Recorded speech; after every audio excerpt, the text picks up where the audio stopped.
Vinícius, vamos conversando um pouquinho antes do evento. É, Trabalhar com a temática adolescente sempre foi um desejo seu desde a graduação ou você sente que foi convocado? Tô pensando aqui, mas esse desejo, depois a gente reconhece, né? Eu acho que ele vem de longe. Eu iniciei a minha análise na adolescência, né? Com 13 anos, lá em 2001. Então, acho que ali eu pude, tal como eu vou falar hoje, reconhecer o valor e a importância de uma análise num processo adolescente, né? Então, quando eu empreendo essa jornada, acho que eu fui me dando conta de que isso era muito importante. E depois na graduação, né, no ensino médio, não pensava em outro curso que não fosse psicologia. Agora, psicologia é um universo, né? Psicologia é um universo e eu bati o martelo mesmo que ia trabalhar com adolescência no último ano, quando nos estágios da clínica eu me deparei com um adolescente. E aí eu falei, olha, vamos lá, né? E atender aquele adolescente reativou em mim, reavivou em mim muitas das minhas experiências, né? E acho que ali foi fundamental. Depois que eu me formo, eu vou na especialização escrever o TCC sobre adolescência. No mestrado eu vou estudar adolescência. No doutorado eu sigo estudando adolescência. E é curioso, porque a gente fica tentando, às vezes, racionalizar o porquê das coisas, né? Então, no primeiro momento, eu achava que era porque eu atendia adolescente no estágio e porque me interessavam as diferenças geracionais. Tem uma irmã que é 9 anos mais nova do que eu, e eu conseguia perceber claramente que o processo adolescente dela era muito diferente do meu. Quer dizer, em uma década, né, você já conseguia perceber nuances e diferenças muito acentuadas.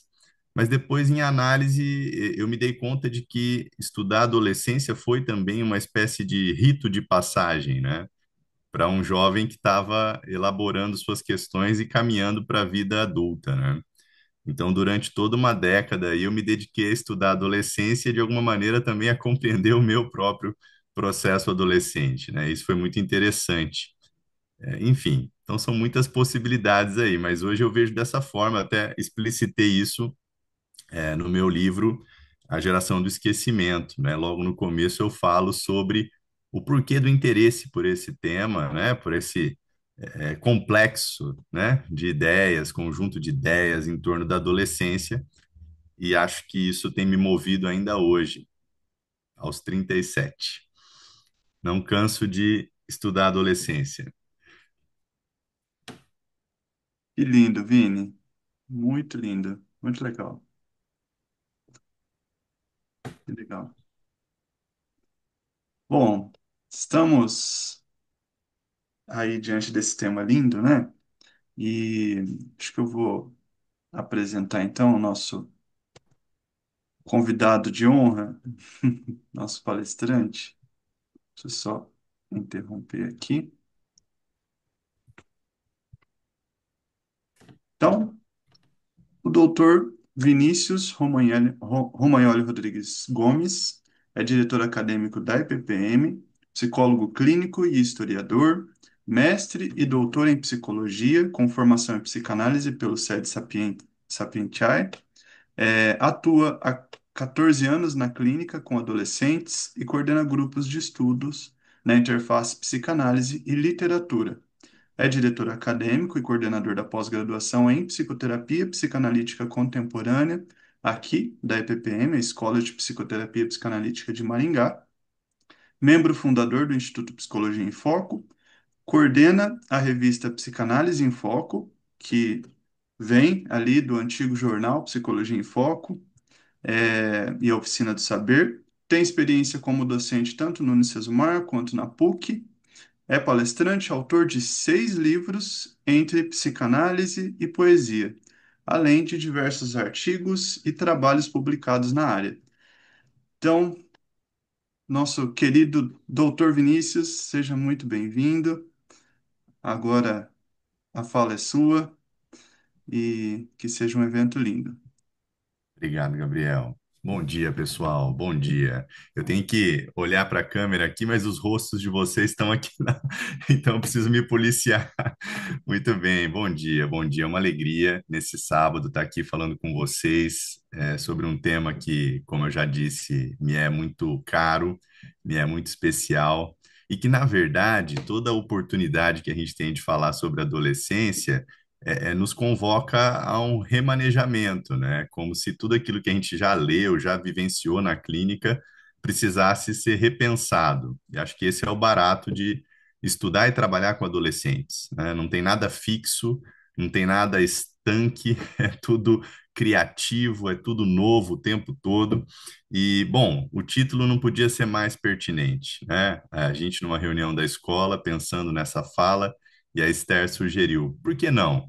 O conhecido desconhecido, né? E eu falei, olha, fantástico, a Esther já capturou algo aí desse paradoxo, né? Porque, veja, quando a gente fala de o adolescente, né, o personagem adolescente, nos ocorrem muitas imagens, nos ocorrem muitos estereótipos, muitos preconceitos, e é muito comum que as pessoas tenham uma visão já de antemão formulada sobre quem é o adolescente, né? Então, a princípio pode parecer algo muito familiar, muito conhecido, mas que invariavelmente toca no desconhecido, né? Toca em questões que nos espantam, que nos surpreendem. A clínica com os adolescentes, ela é muito viva, não tem realmente padrão, não tem assim previsibilidade. Você nunca sabe o que você vai encontrar. As sessões são muito ricas, né? E não cansam de nos surpreender. Então, de saída, colocar e sublinhar esse paradoxo, não é? De um adolescente conhecido e desconhecido. Eu fiz até uma espécie de preâmbulo, eu gosto de escrever para organizar as minhas ideias, e eu quero compartilhar com vocês isso aqui, né? Sobre o desafio de falar sobre adolescência hoje, 2025. Vejam vocês, o desafio se dá pelo seguinte: de quem estamos falando afinal? Seria do personagem adolescente que povoa o nosso imaginário coletivo?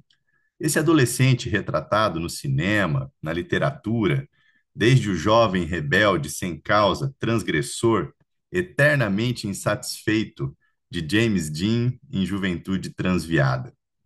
Ou seria um personagem como Holden Caulfield, no Apanhador no Campo de Centeio, obra máxima de J.D. Salinger em 1951? Seria o adolescente Charlie, de 1999, nas vantagens de ser invisível? Ou seria Angus, esse personagem de Os Rejeitados, o filme premiado de 2023? As séries não param de ganhar sucesso. Euforia, Adolescente do Netflix, temos sido expostos a personagens adolescentes constantemente. Mas será que é deles que estamos falando quando nos deparamos com a questão adolescente em nossas clínicas? Trabalhar com essa demanda nos remete ao nosso processo adolescente. E se esse foi difícil, doloroso, frustrante ou, por outro lado, estimulante, criativo, interessante, isso não é indiferente. Nossa escuta e nosso trabalho implica um instrumental sofisticadíssimo, atravessado por questões da cultura, da história, mas também por nossas idiosincrasias, pela nossa jornada e a forma como fomos acolhidos e lidamos com os vestígios da nossa adolescência. Interessa-nos, portanto, a questão adolescente, que conversa com que conserva algo de infamiliar, inquietante, estranho e incômodo. Partindo disso, trabalharemos nessa manhã a adolescência como um processo paradoxal e teremos na companhia de Holden, Charlie, Angus, né, figuras para pensar e dialogar a clínica contemporânea.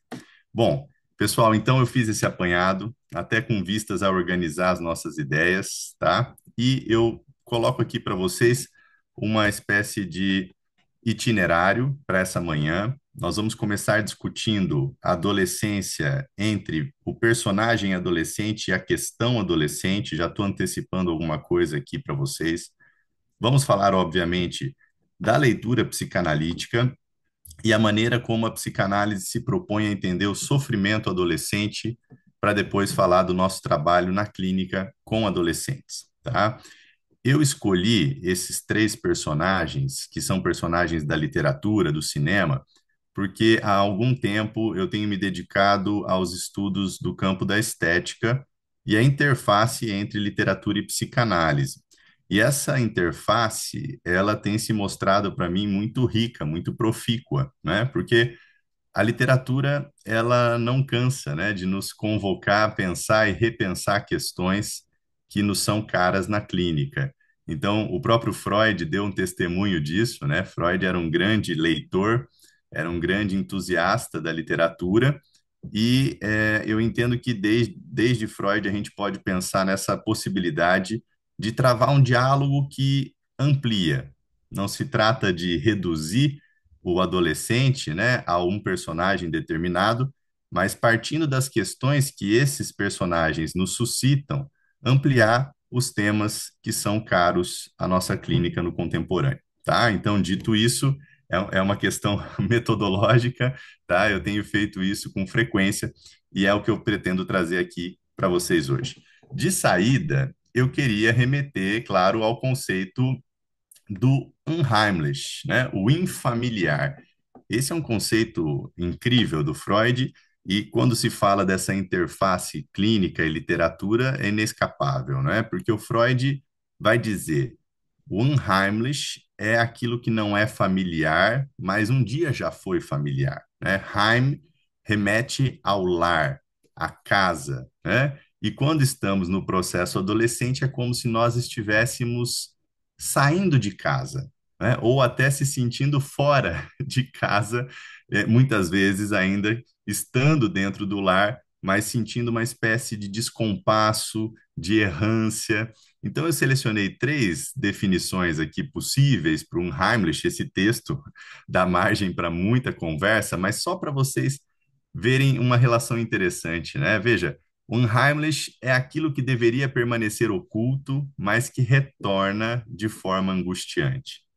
Veja se não dá para pensar isso nos termos da adolescência, né? A adolescência, que o Freud vai dizer, é um segundo momento da sexualidade, onde são reativadas vivências da infância, né? Reativadas as questões edípicas. Então, aquilo que a gente se esforçou na latência para esconder, para reprimir, e que volta à tona, né? E que volta a nos visitar ou assombrar, se você quiser pensar assim, de uma maneira muito angustiante. A adolescência como um fenômeno que é paradoxalmente íntimo e estranho, né? Que convoca esse sujeito em formação a reconfigurar os seus circuitos pulsionais, né?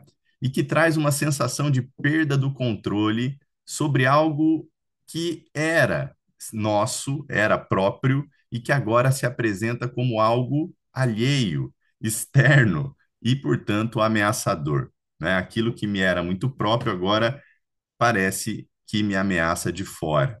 Então, todas essas definições para falar desse sentimento de inquietante estranheza, que também é próprio do processo adolescente, tá? Então, quando a gente coloca o adolescente como um personagem conhecido e desconhecido, a gente está tocando nesse paradoxo do infamiliar, né? Do inquietante, do incômodo. E claro, se você lê isso tudo também da perspectiva dos pais, dos adultos, isso também vai fazer muito sentido, porque para os pais é como se aquela criança amada, conhecida, agora deixasse de existir, ou passasse a ser outra coisa. Eu escutei isso de uma mãe uma vez, né? Onde foi parar o meu menino de 10 anos? A primeira conversa com a mãe e com o pai, a mãe traz essa questão, né? Eu não sei aonde foi parar o meu menino, né? Então, essa sensação de estranhamento é como se você estivesse de um novo sujeito ali, e isso traz muita angústia também para os pais, tá certo? Então eu quis começar com a passagem do Unheimlich para mostrar como que o processo adolescente comporta, de fato, esse paradoxo. Mas vamos lá, então. Vamos falar da adolescência entre personagens e questões. Quando a gente pensa nisso, né, pessoal, no personagem adolescente, eu citei alguns aqui. Esses personagens, eles povoam o nosso imaginário, né? E vamos lá, é inevitável que o cinema, a literatura tenham contribuído para isso, né? Depois da Segunda Guerra Mundial, os Estados Unidos ganham uma hegemonia cultural tão forte que começa a exportar, inclusive para nós aqui no Brasil, um modelo ideal de jovem, né? E isso fica eternizado, por exemplo, na literatura do Jacques Kerouac, On the Road, né? A geração Beat. Você vai ter o James Dean, da Juventude Transviada.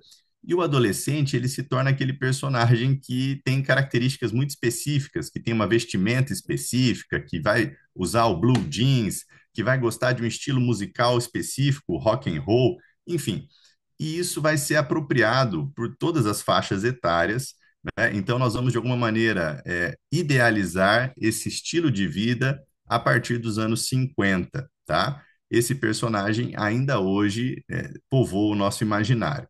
Mas é claro que, em se tratando de psicanálise, a gente está mais interessado nas questões adolescentes, né? Nas questões que atravessam os tempos, que não são datadas, que não são questões é, que ficam ali estagnadas.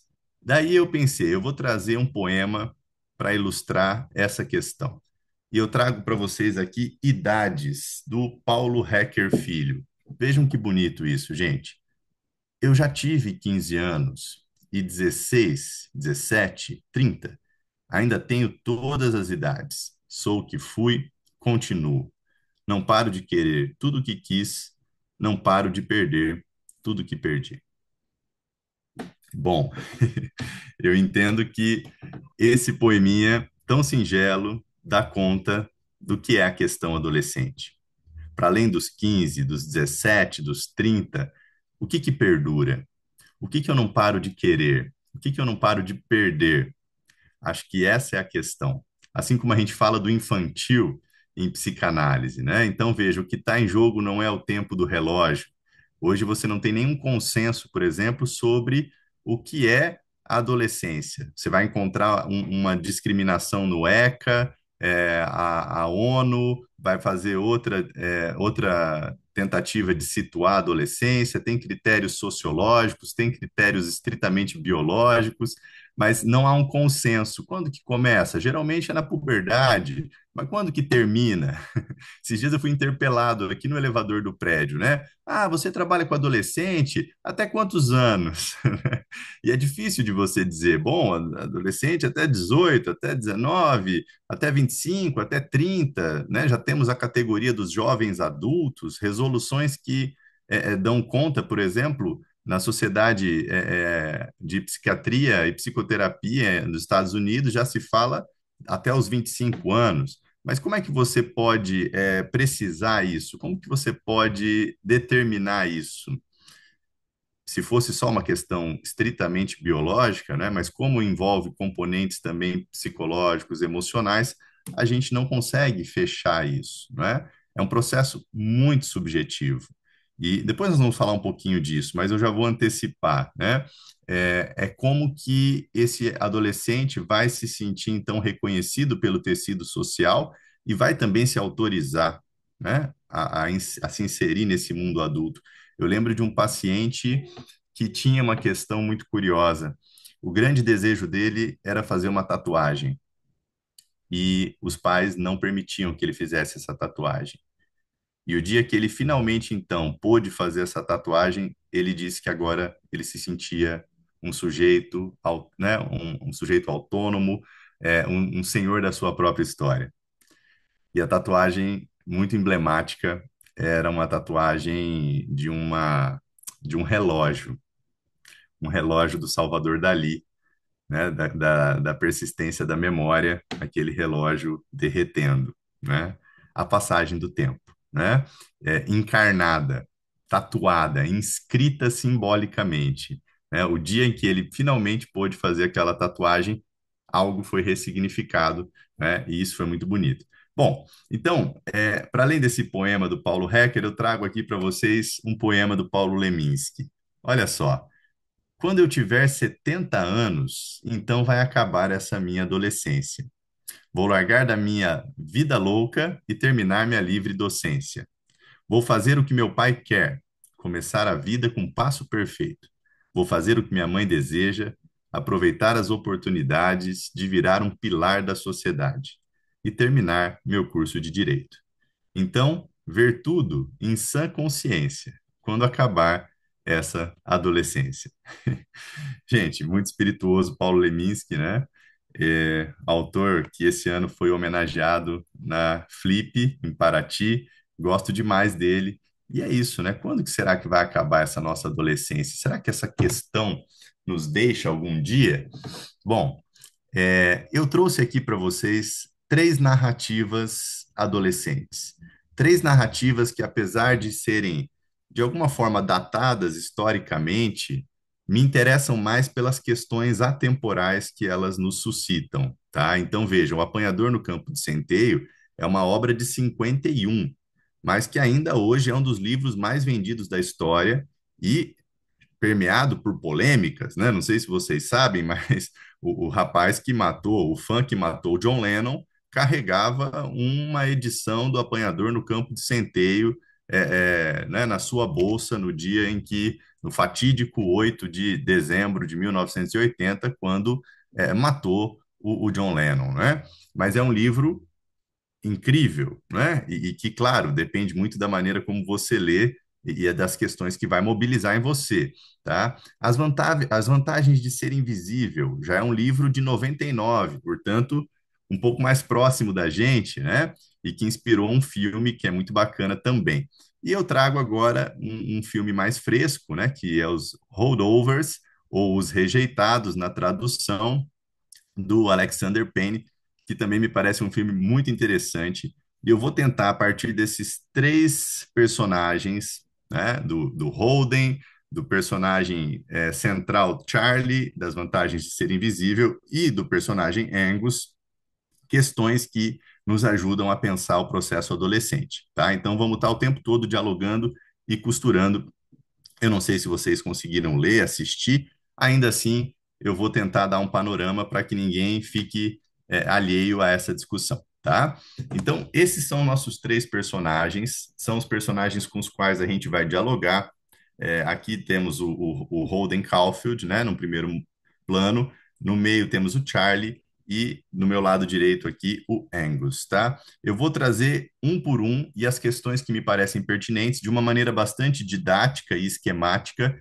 Eu vou levantar três questões do eu adolescente que me parecem pertinentes e que de alguma maneira eu reconheci em cada um desses personagens, tá certo? Então, a questão é: o que nos dizem Holden, Charlie e Angus sobre a questão adolescente? Acho que essa é a pergunta que vai nos orientar. Comecemos pelo Holden. Holden é um menino que vai narrar essa história aos 17 anos. Um menino extremamente perspicaz, sagaz.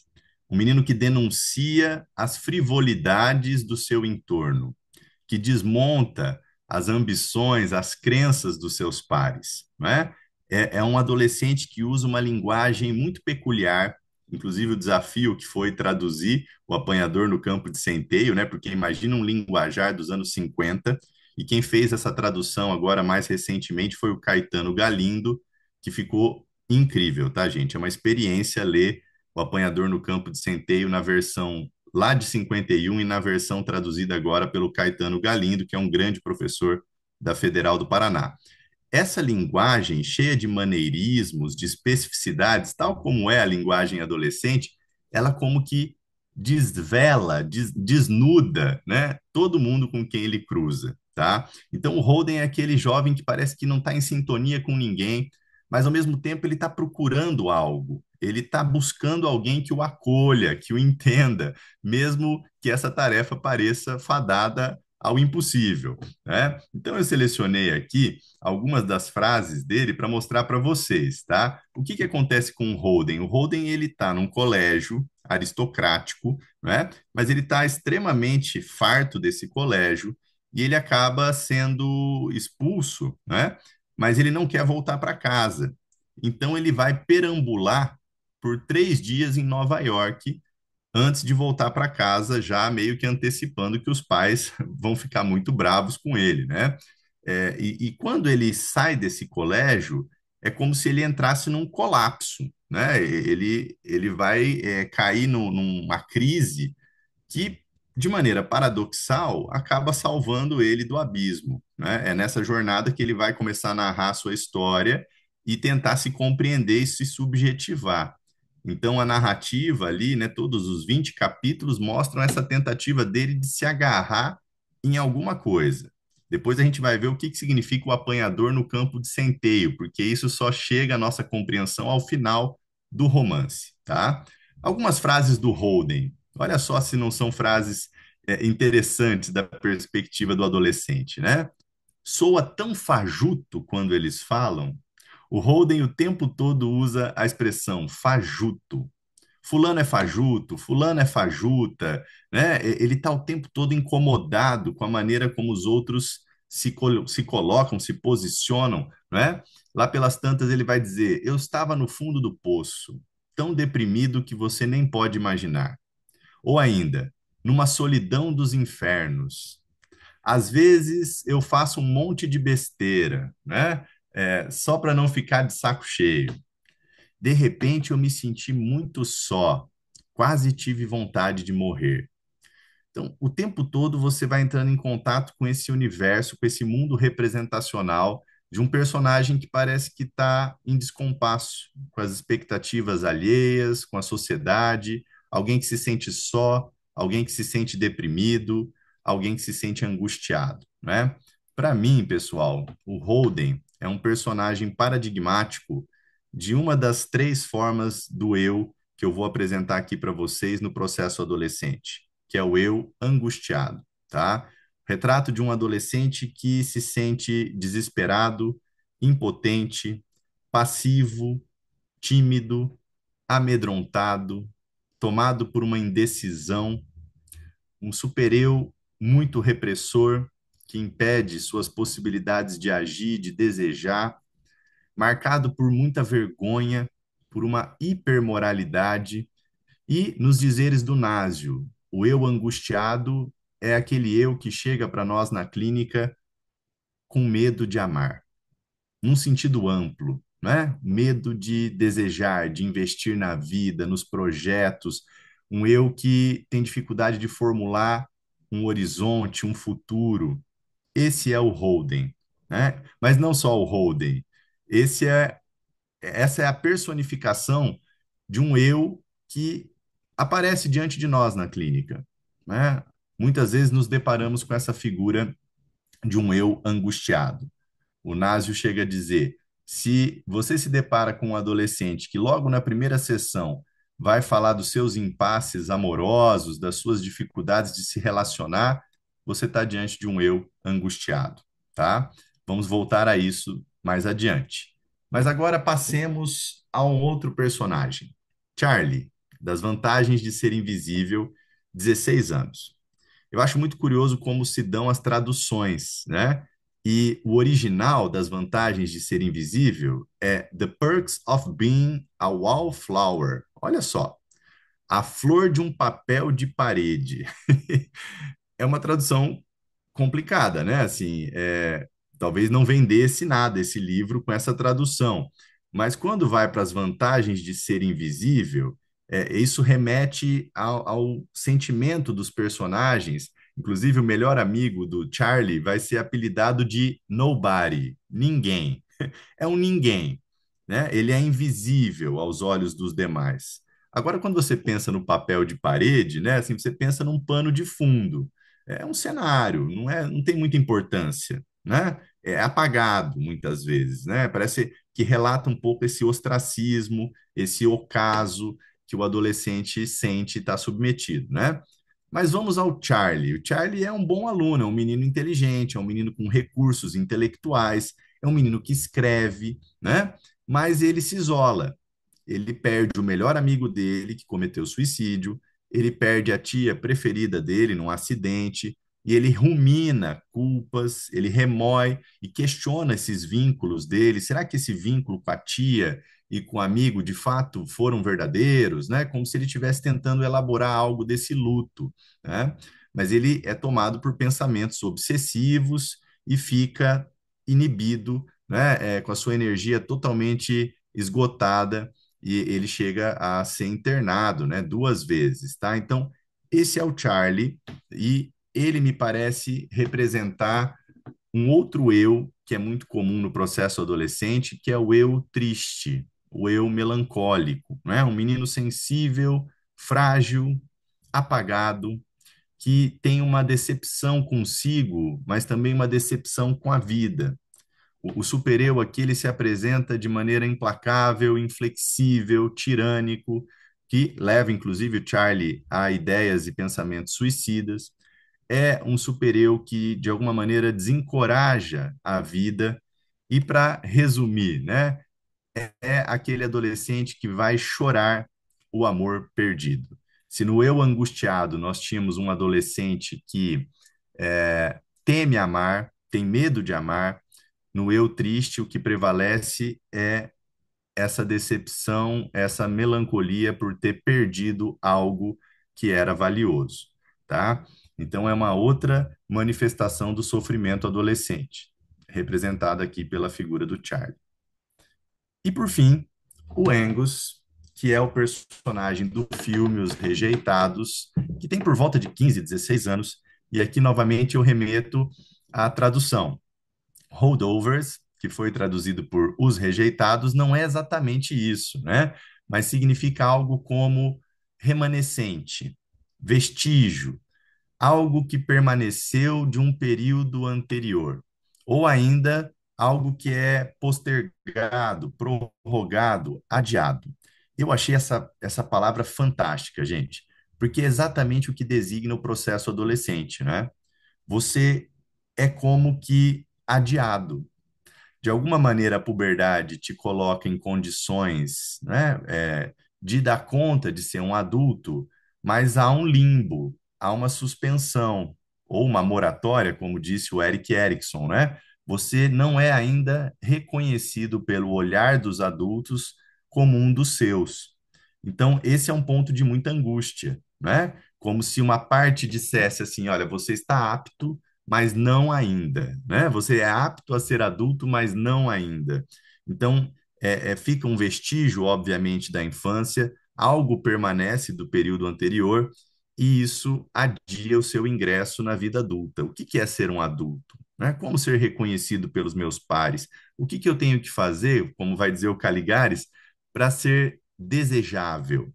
Né? O Caligares diz, olha, se tornar adulto, de alguma maneira, implica ser desejável e invejável, né? E o adolescente ele está às voltas com essa questão de remanejar a sua imagem e, de alguma maneira, lidar com esses ideais que muitas vezes eles não querem, inclusive, levar adiante, né? Então, o Angus é esse personagem emblemático que vive uma espécie de adiamento, né? E ele é rejeitado pela mãe. A história grosso modo é assim, pessoal.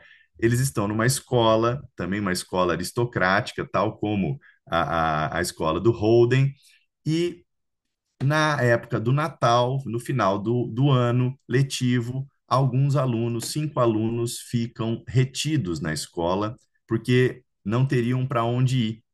No caso do Angus, especificamente, é porque a mãe está na lua de mel com o padrasto e pede para ele permanecer na escola.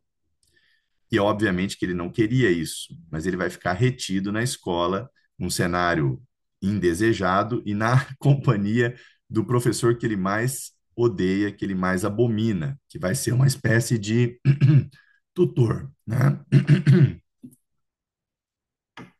Então imagine você ter que passar um final de ano, uma época que mobiliza muitas e muitas emoções, né? Na escola, na companhia de um professor que é um carrasco. Esse é o cenário de Os Rejeitados, tá?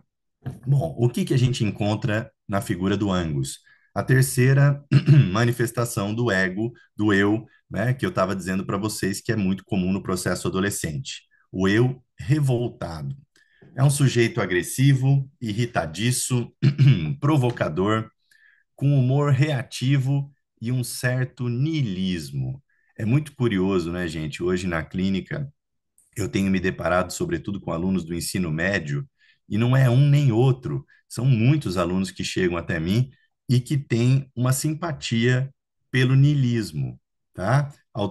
Que leem autores como Dostoiévski, que se identificam com Nietzsche, que gostam de ler Camus. Eu fico espantado, assim, né, com essa questão. E mostra que a gente realmente não pode subestimar os adolescentes, né? Muitos deles têm uma capacidade incrível e uma sofisticação, inclusive, do pensamento, né? E muitos identificados com esse niilismo. Depois eu posso até falar disso. Walter Trinca escreveu um livro belíssimo que vai chamar Do Niilismo ao Amor à Vida, né? Como você conseguir, então, transpor algo desse ceticismo, dessa descrença, dessa falta de esperança. E o Angus, de alguma maneira, é esse personagem paradigmático, né? Veja, é um adolescente que, para não se sentir fraco e com medo de se sentir envergonhado, humilhado, reage, ataca. O Nasio coloca isso de uma maneira muito interessante, né? O adolescente que grita a raiva de ter sido abandonado. É exatamente o que acontece com Angus. Ele é rejeitado pela mãe, não é? O pai está internado com uma esquizofrenia, inclusive, e ali ele vai se sentir muito enraivecido, ele vai se sentir muito humilhado, né? E de antemão, ele ataca tudo e todos. Aqueles que dirigem uma demanda a ele vão sofrer uma retaliação, vão sofrer uma represália, né? Então nós vamos ver esse personagem do Angus como um emblema do eu revoltado. Bom, apresentados nossos três personagens, né? O Holden que personifica o eu angustiado, o Charlie que personifica o eu triste e o Angus que personifica o eu revoltado, a gente já tem aí um panorama das questões adolescentes que chegam até nós, né? Daquele que tem medo de amar, para o personagem que lamenta a perda de um amor, ou aquele que grita a revolta e que de maneira agressiva e enraivecida, vai tentar lidar com as suas questões, né? Eu consigo claramente entender, de alguma forma, os personagens adolescentes que chegam até mim nesses três paradigmas, né? Nesses três modelos. É claro que isso é muito didático, né, pessoal? Isso é muito, assim, é uma tentativa de compreensão. A gente não pode se reduzir, nem reduzir os adolescentes a isso ou aquilo.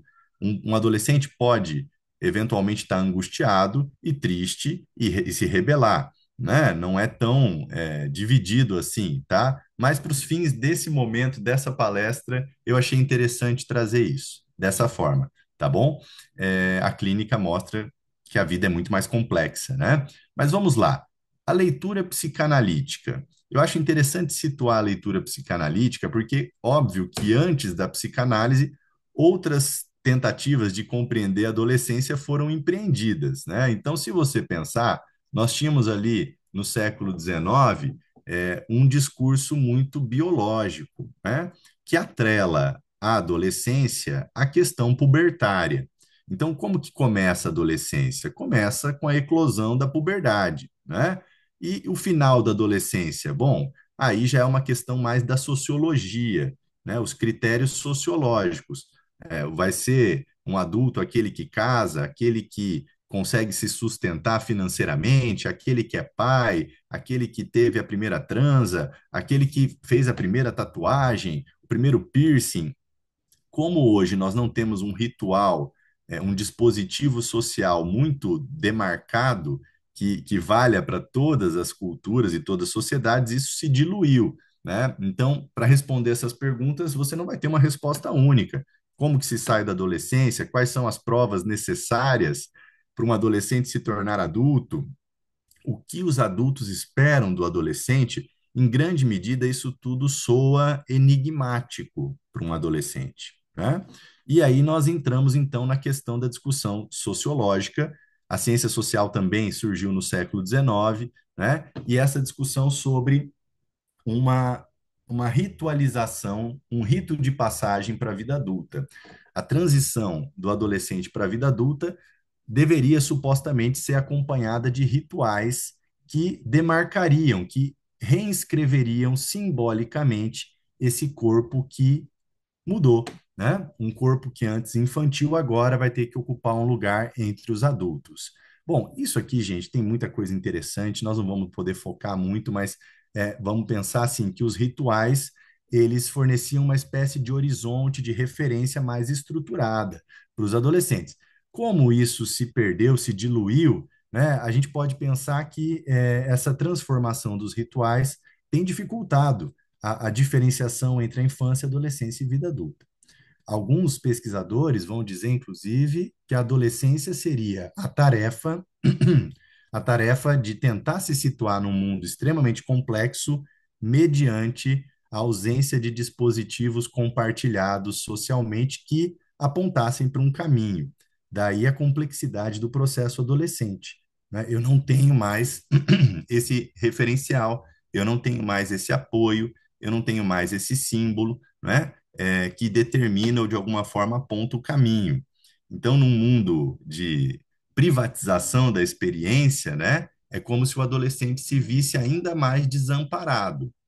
É com você, é do campo do privado, você que vai ter que construir o seu si mesmo, né? É uma espécie de tarefa psíquica, né? Fazer-se a si mesmo, construir-se a si mesmo. E tem também uma ideia hoje muito difundida, né, de que essa construção seria mesmo individual e não social. A ideia de um self-made man, né, um homem que tem que se fazer a si próprio, também está posta na adolescência, tá?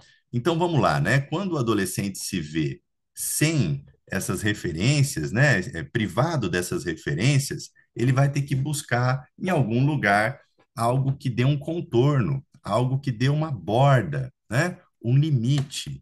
E aí a gente pode pensar que isso está sendo buscado cada vez mais longe, né? E nós temos nos deparado com isso, tá?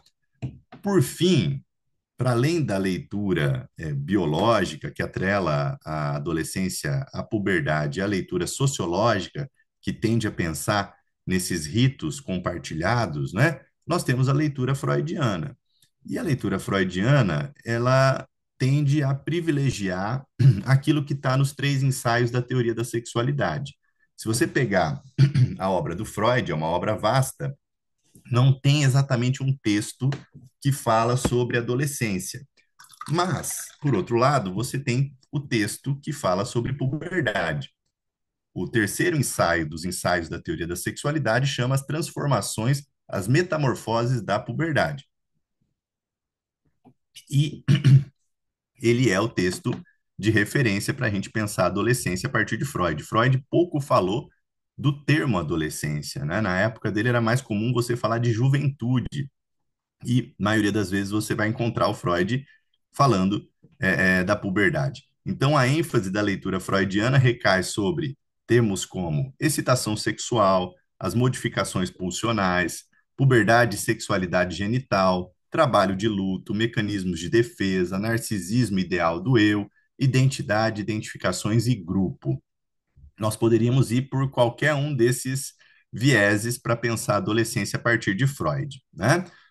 Mas vamos lá, eu quero selecionar alguns desses aspectos que me parecem pertinentes para pensar o nosso personagem conhecido e desconhecido.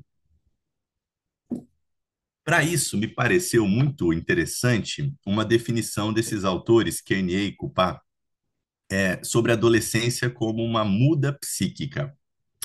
O adolescente é uma muda que precisa de acolhimento para crescer. É uma muda que vai em busca de continentes psíquicos, de acolhimento para suportar a sua transformação. Olha que ideia bonita essa.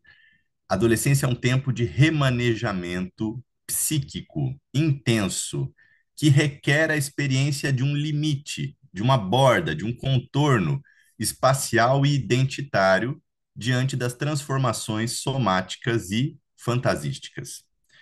Eu achei isso aqui muito legal, foi um texto que eu me deparei no doutorado e que desde então tem guiado muito a minha leitura sobre a adolescência, né? A adolescência é uma muda que busca por continentes, né? E o que que seria esse continente, né? O que que é o objeto continente? É aquele que acolhe, que suporta as excitações desse processo adolescente, que dá uma forma para esse processo e que, portanto, possibilita transformar o impulso, a ação, num pensamento, numa representação. Gente, não é pouca coisa, né? Nós, enquanto analistas, somos continentes psíquicos, auxiliamos essa muda psíquica no seu processo de transformação. Como que a gente faz isso? Muitas vezes emprestando a nossa capacidade de pensar, de representar, depois eu vou falar disso, de poetar, né?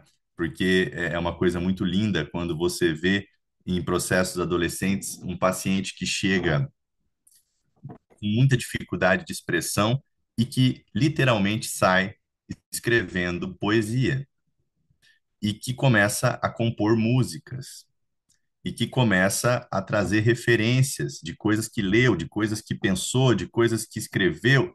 Eu tenho me deparado com isso na clínica e é algo belíssimo.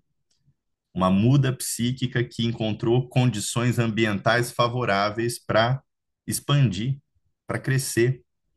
Então, qual que é a função continente? Essa função que favorece a simbolização, que dá um contorno que ajuda a discriminar o que que é dentro, o que que é fora, o que que é meu, o que que é do outro, o que que é sujeito, o que que é objeto. Falando assim parece fácil, né? Mas é um trabalho árduo, é um trabalho que demanda muita disponibilidade, muita criatividade do analista, né? Mas que é um trabalho possível, é um trabalho possível. Bom, a gente vai falar mais disso, né? O que esses autores trazem é que os continentes psíquicos eles podem ser traduzidos em diferentes formas. Num nível intrapsíquico, o continente psíquico seria a representação, né? A importância de apalavrar os nossos impulsos, de dar um contorno, de traduzir aquilo que nos afeta.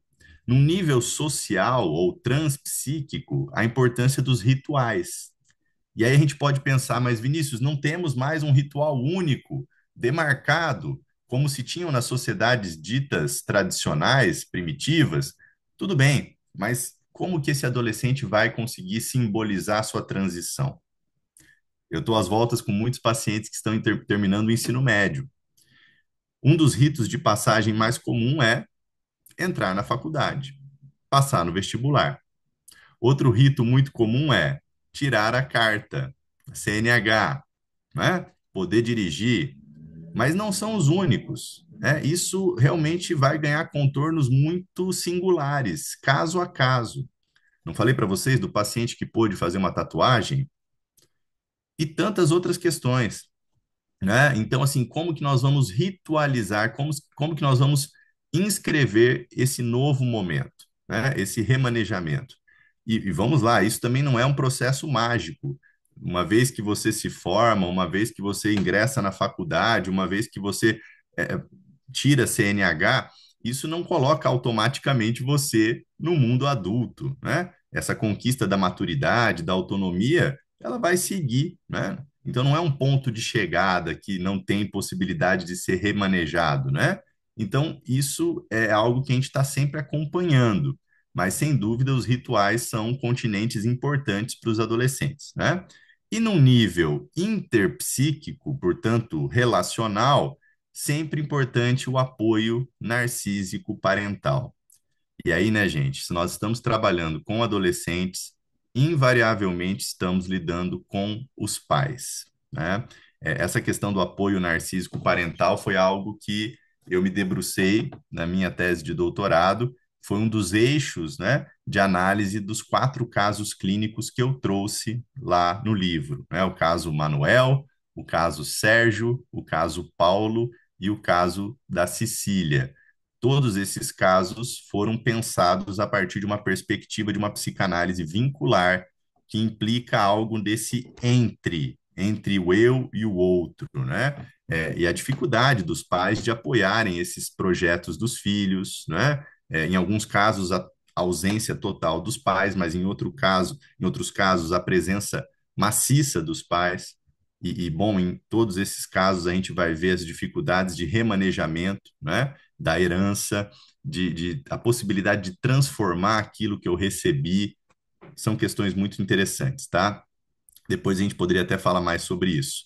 Mas vamos lá então. O processo adolescente, ele é marcado por perdas. Daí a importância de encontrar continentes, representar aqueles desejos prévios que eu tive um dia e que de alguma maneira agora voltam à tona, elaborar aquelas perdas que também são reativadas durante a adolescência. Por isso que o Freud coloca a adolescência como um segundo tempo, né? É um tempo de remanejamento daquilo que em alguma medida já foi vivido e como eu coloquei lá no começo, que guarda algo de estranha familiaridade para esse adolescente, mas também para os pais que são confrontados com o adolescente que foram um dia. Então, a gente está lidando com a adolescência e com o processo adolescente do nosso, analisando ali, do nosso paciente, mas estamos lidando também com o processo adolescente dos pais. Isso fica muito evidente, né? As fantasias em torno disso, os medos, as angústias são ativadas e mobiliza também algo do nosso processo adolescente. Depois eu vou falar um pouco disso, tá? A importância de que o analista esteja em dia com o adolescente que ele foi. Gente, se você quer trabalhar com adolescente, mas você não suporta o adolescente que você foi, se envergonha, é, talvez não seja o caso de atender adolescentes. Se você não elaborou sua adolescência, eu não recomendo que você atenda adolescentes, né? Então, esse é um ponto, tá? E olha lá, quando os continentes psíquicos são insuficientes, o adolescente está mais vulnerável. Os personagens que eu analisei, Holden, o Charlie e o Angus, são personagens vulneráveis, são personagens que estão suscetíveis às passagens ao ato.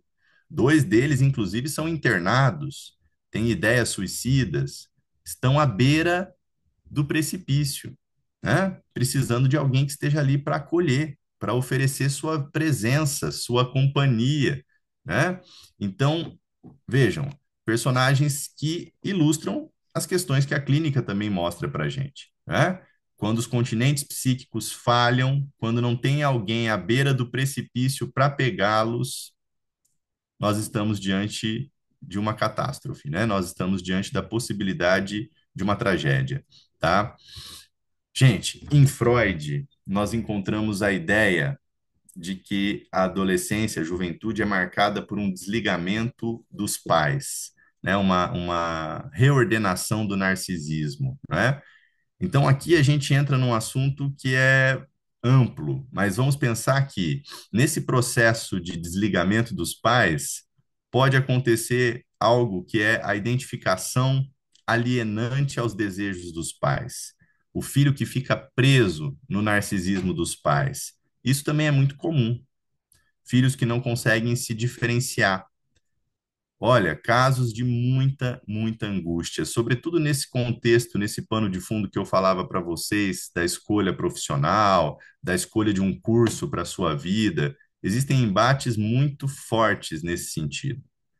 O pai que não permite que o filho faça seu próprio curso, mas que impõe a ideia de que faça o seu curso para dar sequência no seu negócio ou para simplesmente alimentar o seu narcisismo, né? Isso tem consequências trágicas, né? A dificuldade de alguns adolescentes de assumir seu próprio desejo, seja por angústia, por culpa, por medo, nós estamos lidando com isso também. E, claro, como se desalienar, como se separar desses pais, né? Isso implica uma busca por autonomia, assumir uma certa dose de agressividade que em alguns pacientes não é tão simples. Você vê que em pacientes como o Angus, que tem um eu agressivo, talvez isso seja mais marcado, né? Mas num eu angustiado, como o do Holden, num eu triste, como o do Charlie, é mais dificultoso. É mais difícil assumir essa postura de quem tem que abandonar os pais, né? É difícil abandonar os pais. Os pais oferecem uma voz vinda do passado, né? Os pais, de alguma maneira, representam o já conhecido. E agora o adolescente está às voltas com uma abertura para outros discursos, né? Eles querem romper com essa voz do passado. E aí achei interessante uma questão, né? Os filhos rompem com o passado e acusam os pais de fazê-lo. Vocês é que são diferentes, vocês é que mudaram, vocês não me tratam mais como me tratavam, né? Então, muitas vezes o filho vai projetar no pai a sua própria vontade de se afastar, né? Vai projetar no pai e na mãe o sentimento de rejeição que no fim eles dedicam aos pais também, né? Então veja como é que o processo é muito paradoxal, né? Quem rejeita quem? O filme Os Rejeitados coloca essa questão no fim das contas, né? O professor também tem que lidar com seus sentimentos de rejeição. Não são só os alunos, né? O sentimento de rejeição não é exclusivo dos adolescentes. A rejeição também é evocada nos pais, né? E é difícil assumir a autoria por esse abandono, deixar o familiar rumo ao não familiar, deixar o mundo conhecido rumo a um mundo desconhecido. Essa transição nem sempre é simples, na maioria das vezes não é simples, né, pessoal? E é uma transição que, sim, é marcada por momentos de tristeza. O adolescente está sempre falando de uma tristeza, de uma insatisfação que nos adultos, por vezes, ficou adormecida. O adulto é ótimo, né, gente, em encontrar maneiras de disfarçar a infelicidade. E esses três personagens adolescentes denunciam as hipocrisias dos adultos. Olha que interessante, né? O Winnicott vai dizer: é necessário que o adulto suporte os questionamentos da adolescência. Também não é uma tarefa fácil, né? Porque no fim das contas, o adolescente é um ótimo intérprete do desejo inconsciente dos pais. E ele denuncia e ele escancara aquele mal-estar que os pais muitas vezes lutaram para sufocar. Isso gera muito desconforto nos pais, né? E, bom, a tristeza, uma depressividade que a gente encontra em muitos casos da adolescente, tem que ser levado a sério, né? Será que nós, enquanto adultos, estamos levando a sério e estamos dando acolhimento para essas questões? O Racial coloca que a adolescência é uma questão sobre os fundamentos da existência. Olha só, os fundamentos da existência que, inclusive, vão permitir a cura. A verdadeira cura viria desse questionamento. Não é algo, então, a ser combatido, um adolescente que questiona, mas isso é algo a ser buscado, porque é daí que pode advir, que pode surgir a determinação para realizar alguma coisa, um projeto, um futuro, né? O porvir do adolescente, o vir a ser do adolescente, depende desse momento de questionamento e remanejamento.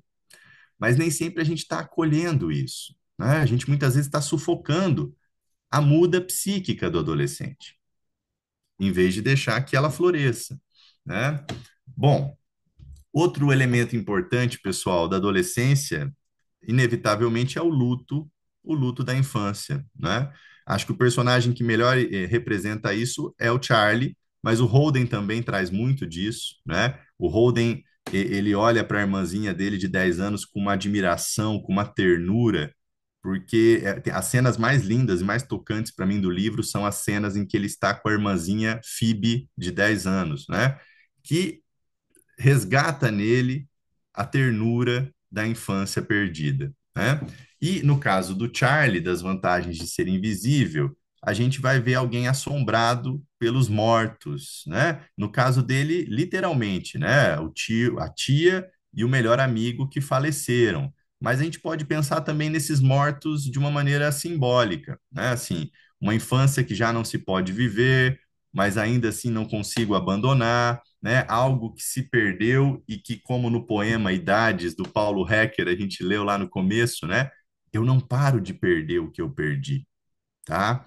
Então, como auxiliar essa travessia adolescente a fazer um luto de um passado que teima em não passar, né? O passado ele insiste e ele deixa marcas, né, nesse processo adolescente. E aí estamos diante do desconhecido, né? Um adolescente que, para elaborar as questões do seu passado, precisa se abrir a algo novo, algo que ele não domina. Eu lembro de um paciente, gente, que tinha uma questão muito curiosa. Ele era extremamente racional, extremamente intelectualizado, e ele dominava o jogo de xadrez. E ele sempre se antecipava, ele sempre estudava o adversário, ele dominava todos os movimentos e ele costumava sempre ganhar no jogo do xadrez. Até que um dia ele se apaixona e ele se depara com um jogo que ele desconhece. Ele não consegue se antecipar a nada, a menina do outro lado é um total enigma para ele, e ele se vê desmontado nas suas defesas. Foi um processo tão lindo, porque ele precisou, de alguma maneira, reconhecer que havia algo que ele não controlava, que ele não dominava, um jogo que ele desconhecia, né? Enfim, ele usava as metáforas do xadrez e da ideia do checkmate, mas enfim, é isso, né? O adolescente está diante de um jogo que ele não conhece, ele está tentando entender essas novas regras, esses novos movimentos, né? E isso suscita insegurança, isso suscita desconfiança, tá? Muitas vezes os pais, inclusive, vão se apropriar dessa insegurança, desse momento de dificuldade, para justificar que os filhos têm que permanecer por perto e manter a dependência, né? E claro, os filhos não podem prescindir de tutores, de figuras que amparem. O que eu acho bacana nos três personagens que eu trago para vocês é que os três se depararam com alguma figura adulta que os acolheu. Holden, Charlie e Angus tiveram a sorte de ter um adulto por perto. Geralmente um professor que estimula a escrita, como no caso do Charlie, um professor que de repente, com todas as suas dificuldades, acolhe, como no caso do Angus, né? Um professor até muito ambíguo, ambivalente, como no caso do Holden, mas que esteve ali também para ele, né? Então, todos esses adolescentes tiveram um encontro, um vínculo que os sustentou. E isso é muito importante, né? Olha lá, para se desvincular de um projeto idealizado dos pais, os jovens precisam de uma referência a outra, geralmente o grupo, alguma referência de uma amizade que vai permitir a conquista de um espaço subjetivo e possibilita novas identificações. Isso aqui é fundamental, né, gente? Diante do desconhecido, nós precisamos de continentes, nós precisamos de acolhida, de apoio. Eu achei isso muito bonito. Diana Corso vai dizer que os amigos são verdadeiros amores terapêuticos na adolescência. Essa imagem do Charlie que encontra na amizade ali com seus pares uma possibilidade de ressignificar sua história. A inserção nesse grupo muda as perspectivas dele, né? Ele não sentia que ele existia de fato, até se sentir pertencendo a um grupo. Ele encontra o ninguém, o nobody, né? E ele se identifica com esse ninguém, né? Ele se sente também, em grande medida, alguém que é incompreendido, alguém que é um papel de parede, né?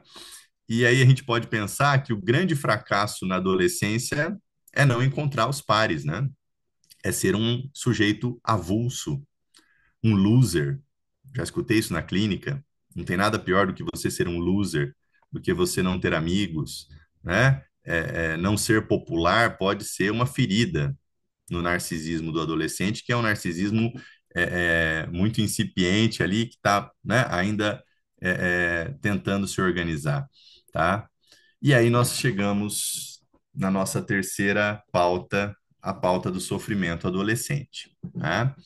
Então, pessoal, depois de apresentar algumas questões adolescentes a partir da leitura psicanalítica, vamos olhar mais atentamente ao sofrimento do adolescente contemporâneo. Eu trago aqui uma passagem do Cassorla, que faleceu recentemente, né, mas que tem um livro muito bonito sobre adolescência. E olha só o que ele vai dizer para a gente aqui, né? O adolescente vive o conflito no pensar e no sentir. Ora parece limitado, criativo, vive confuso, desordenado, tomado por fantasias agressivas e sexuais. Briga, se retrai, se masturba, beija e fica. Tem experiências sexuais genitais e pré-genitais. Sente-se atrapalhado, inibido, bloqueado, impulsivo, capaz, e tudo isso pode acontecer ao mesmo tempo. Bom, eu achei uma citação que dá conta dessa complexidade do processo adolescente. Pode que a gente sinta tudo isso ao mesmo tempo? Pode. E os três personagens que eu trouxe para vocês são exemplos disso, né?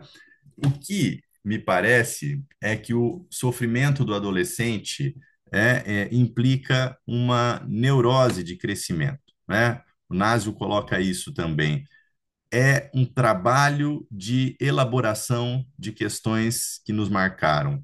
O Naso fala, é uma espécie de histeria e de luto que nos permitirá ser adulto um dia, né? Marcado por sintomas de angústia, marcado por sintomas de tristeza, de revolta, né? É uma repetição de algo que já foi vivenciado na infância e que agora volta pedindo para ser transformado, né? Então a neurose resulta de uma incapacidade do eu, ainda muito incipiente, em conciliar exigências pulsionais e superegóicas. Gente, isso é muito interessante, né? Imagina um corpo que está ali num turbilhão, né? Com incremento pulsional, te levando a uma impulsividade, te levando a uma série de desejos e um superego que ainda pode ser muito rígido, que ainda pode ser muito tirano, e que não negocia facilmente, não cede facilmente, né, a satisfação desses impulsos. Qual vai ser o desfecho disso? Né? No melhor dos casos, com a serenidade, com o apoio, com a continência dos pais, de um profissional, de um psicanalista, a gente vai conseguir fazer essa travessia, né? E construir o nosso próprio ideal, o nosso próprio projeto, o nosso vir a ser, né? Mas nem sempre a história termina bem. Nós temos que dizer isso também. Na neurose de crescimento, talvez seja o melhor dos casos, os casos em que a gente consegue remanejar algo dessa angústia e chegar do outro lado, né? Tem uma cena até emblemática do As Vantagens de Ser Invisível, em que o Charlie atravessa um túnel e ele tem uma espécie de epifania ali, né? Ele se sente feliz, ele experimenta uma felicidade episódica, né? Fugaz, mas é como se ele, depois de ter experimentado muito a tristeza, agora fosse capaz de entender o outro lado, de integrar que a vida é isso, né? Ela contempla tanto momentos de tristeza quanto de alegria, ela contempla bons e maus objetos, né? Enfim, é um filme que merece ser visto, tá, gente? Não sei se vocês leram o livro, mas o filme é muito bonito. É uma adaptação que me parece bem sucedida, tá? Então, assim, no melhor dos casos, nós estaríamos diante disso, da neurose de crescimento que passa. Mas tem casos, claro, que se agravam, né? Tem casos de crise, tem casos, né, que realmente vão desencadear numa patologia, né? O Nasio coloca isso, né, inclusive estatisticamente, né? Ele vai dizer de 15% da população que pode desencadear um transtorno mais grave, que pode cair numa esquizofrenia, num surto psicótico, enfim. Então, é claro que a gente vai estar atento a isso, né? Mas no melhor dos casos, e aquilo que mais aparece na clínica, são os adolescentes que estão diante dessa neurose de crescimento. E que podem ser, como eu tentei aqui de maneira esquemática trazer para vocês, né? Podem ser representados nesses três personagens, né? Então, vejam, há sempre nesse processo uma espécie de amor decepcionado, um sentimento de se julgar mal amado. No caso da histeria de angústia, né, que a gente pensa na fobia, por exemplo, é o medo de amar que está em jogo, é o Holden. No caso de uma histeria depressiva, é um personagem que chora o amor perdido, como Charlie, né?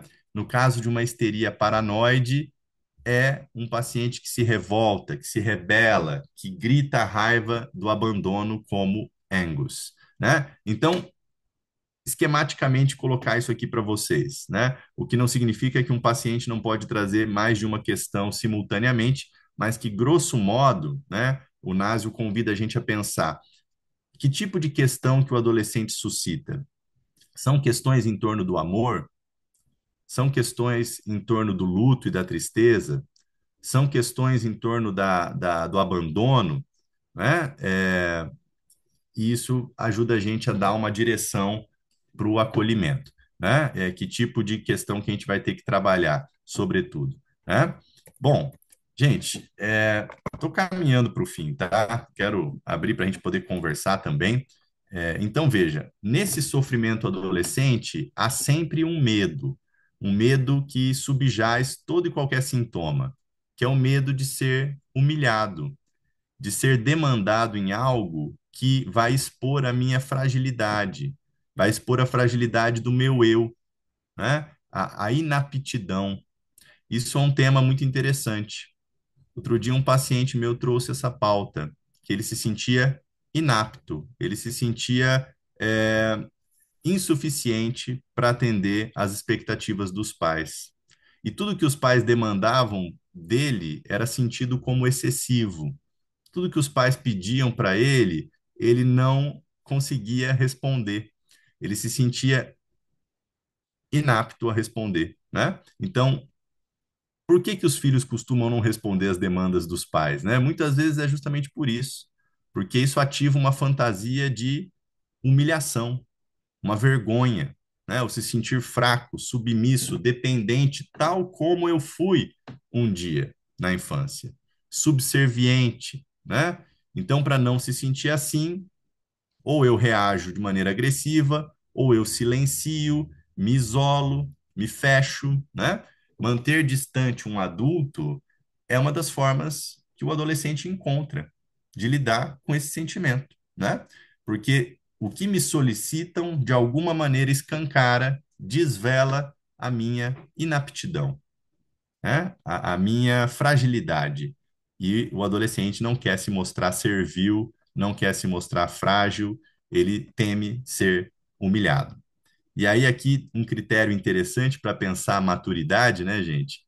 Quando que a gente alcança a maturidade? Quando que a gente se torna adulto? O Násio coloca dois critérios que me pareceram muito pertinentes. Quando a gente não tem vergonha de brincar como uma criança e quando a gente não fica constrangido em obedecer à autoridade. Olha só, né? Um adulto pode brincar como uma criança. Um adulto pode obedecer leis e, enfim, pagar tributos, né, sem que isso lhe pareça um constrangimento, uma ofensa, tá? Agora, então, vamos para o último tópico, a clínica com adolescentes, que eu acho que é a parte mais interessante, mais rica, é o que nos move, enfim, pelo menos é o que tem me movido nesses últimos anos, né? Gente, quais são os critérios para um analista que vai trabalhar com adolescentes? Pode parecer uma coisa muito óbvia, mas não é. Um dos primeiros requisitos é que você possa ser você. A pessoa real, genuína, espontânea, sem máscaras, sem disfarces, né? Porque senão, gente, a análise se torna outra coisa, né? A análise alimenta justamente aquilo que a gente está querendo desvelar, né? Ela vai criar disfarces, ela vai criar é algo que favorece um falso self, né? É algo que não é espontâneo, algo que não é autêntico. Agora, ser si mesmo implica muitas coisas, né? Inclusive, entrar em contato com aquilo que você imaginava que você era, né? Ser você implica desidealizar, sair do pedestal, né? Então, é um trabalho. Diante de um adolescente que está pronto para denunciar, se você ler lá o Holden, ele desmascara os adultos sistematicamente, né? Então, assim, um adolescente, ele é um intérprete dos nossos desejos inconscientes, ele capta, ele saca tudo. Às vezes a conversa com o adolescente parece até despretensiosa, né? Eles têm um linguajar muito assim, parece que aquilo não vai dar em nada, né? Que aquela conversa não vai levar a lugar nenhum, mas eles são muito astutos, eles captam as coisas. Então, o Caçorla vai colocar aqui, né? Ser si mesmo é exatamente o que se espera que ocorra com esse paciente que vem para análise, principalmente quando ele é adolescente. Por quê? Né? É um adolescente que não sabe quem é, que está em vias de não ser, não acha que é e está confuso quanto a ser. Olha só. Então, essa é uma questão, né? O próprio fundamento de ser está em jogo num processo de análise com o adolescente, né? Então, é muito interessante. Eu fiquei pensando quantas e quantas oportunidades eu perdi no começo do meu trabalho com adolescentes por ser rígido demais. Hoje, eu faço coisas que certamente eu não faria lá no começo. Vinícius, de 14 anos atrás, que começou a trabalhar com adolescentes, certamente não aceitaria que um paciente trouxesse brigadeiro para a sessão, para compartilhar comigo. E eu tenho, né, um caso muito curioso onde o paciente trazia brigadeiros para a sessão. E aquilo depois foi um material interessante, né, que suscitou vários temas importantes da infância e tal. Um paciente que uma vez trouxe um açaí, um copo de açaí com aquela farofa de leite ninho e que ao chegar na sessão me ofereceu. E minha primeira reação foi: obrigado, estou satisfeito e tal, né? E ele insistiu: toma, é bom. E aí eu me permito dar uma colherada e aquilo se desdobra. Um adolescente que estava sob suspeita o tempo todo, a mãe juíza, moral da história, né? Ninguém confiava que o menino era capaz de fazer nada de bom, oferecer algo de bom, e naquela sessão ele me oferece algo dizendo: é bom. E talvez um analista mais sisudo, não vou tomar, não, não, né? Enfim. Então, às vezes a gente deixa passar ocasiões, oportunidades, né, que poderiam se prestar ao processo. Né? É claro que você tem que também ter essa clareza do que você está fazendo, às vezes até suportar, quer dizer, onde isso vai levar, como que eu vou manejar isso, né? Mas tem analistas que de antemão impedem a emergência de coisas que vão ser valiosas no processo. Então, gente, eu diria, atender adolescentes é estar em dia com o nosso próprio processo adolescente, né? A ressignificação de papéis que vão levar à aquisição de uma identidade que seja própria, condizente com o meu desejo, que não é totalmente subordinada ao que o outro espera, ao que o outro diz, que não é assim reativa, né? Apenas incluir os pais também nas suas questões, né? Nos seus aspectos de adolescentes. Isso pode ser um trabalho incrível, né? É, lidar com aspectos da nossa adolescência para que esses também não intervenham negativamente no processo, lidar com os pais e estabelecer com eles uma aliança terapêutica, acolhendo o sofrimento e a angústia desses pais, né? Invariavelmente isso acontece. Ser continente com as angústias desses pais, né? Favorecendo a diferenciação deles, dos filhos. Lembrando que nós não estamos também a serviço dos pais que pagam o tratamento, né? Nós não estamos aqui para transformar o filho num filho ideal, num aluno ideal, num bom menino, né? Não somos também o cuidador do adolescente, que tem que oferecer um modelo oposto ao dos pais. Enfim, são cuidados que a gente vai tendo que ter, né? É, o cuidado de levar o adolescente a sério nas suas questões, porque na maioria das vezes ele não sente que alguém o leve a sério. Não se trata de idealizar o adolescente, né, de alimentar crenças onipotentes, mas de acolher, né? Acolher com interesse. Inclusive, de mostrar que seus pensamentos, suas construções podem ser interessantes.